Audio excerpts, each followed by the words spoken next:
While owned and operated by Hartford Hospital, the LifeStar program operates 24 hours a day, serving every hospital in the state and every town in Connecticut. And get this, on average, they're called out about 90 times a month. Basically what the LifeStar program does is it extends a number of the services of Hartford Hospital and other hospitals further out into the community.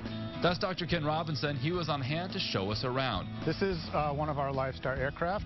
There are 2 helicopters, one based in Hartford, the other out of Bacchus Hospital in Norwich, each with a crew of 3. In addition to the pilot, there's a nurse and a respiratory therapist, both EMS certified. There's really 2 main advantages to air medical transport. One is rapid transport. We can get anywhere faster than anyone else because we can fly in a straight line, and we're flying, and we fly about twice as fast as you can drive. And the other is we provide the highest level out-of-hospital care in the state. In fact, it's like having a mobile intensive care unit. That's because they have all the same equipment as in an ICU, just on a much smaller scale. They can start interventions that no one else can, therefore care is initiated sooner.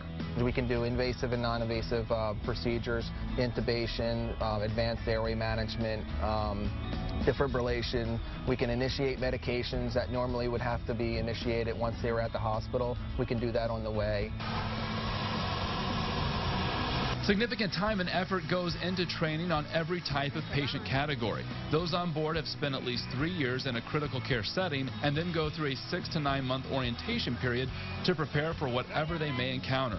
From the youngest neonates, where they can use custom-made isolates, to treating heart attacks and strokes, to pediatric trauma, and to the critically ill. And it's all about your well-being. And we don't have time, and we don't ever check insurance or ability to pay or anything like that. Our primary missions are 1, safety, and then 2, caring for the patient.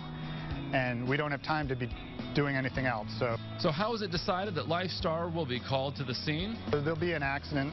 Say someone will get on scene first, whether it's police or the first responders or fire, and they'll determine that the patient needs to be flown, that they're critically ill or injured, and then they'll call us. Those calls come into a communications center where there are 2 people on staff at all times. With safety in mind, they first check with the duty pilot to determine if weather will permit a flight. Each call is blinded, so the pilot knows nothing about the circumstances of the situation, therefore making a decision without bias. We try not to stretch it and fly in marginal conditions.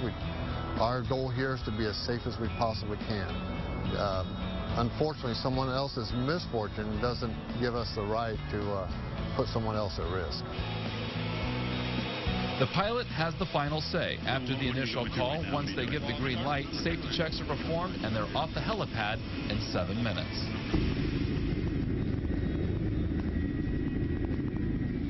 However, LifeStar is not only used for trauma, but also for patient transportation for specialty care. To increase efficiency, they have duplicate equipment and supplies in the event they have to do multiple calls without coming back to Hartford Hospital.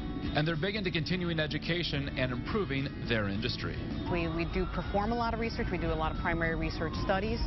We publish them. We report on them. We present abstracts at multiple national level conferences across the nation. We also do a lot more besides air medical transport. We have a very busy outreach education program where we do injury prevention programs.